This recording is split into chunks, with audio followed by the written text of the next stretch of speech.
দেন করেন, মারেন, মারেন। আমান ভাই কথা বলেন।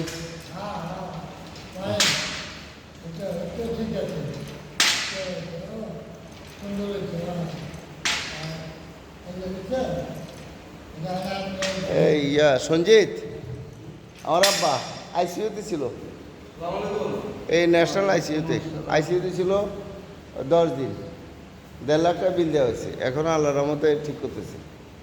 বেশি করেন না, ব্যথা হবে শরীর ব্যথা করবে। হ্যাঁ দেন আসলে করেন। কালকে তো করছে, এটা সেকেন্ড ডে আজকে।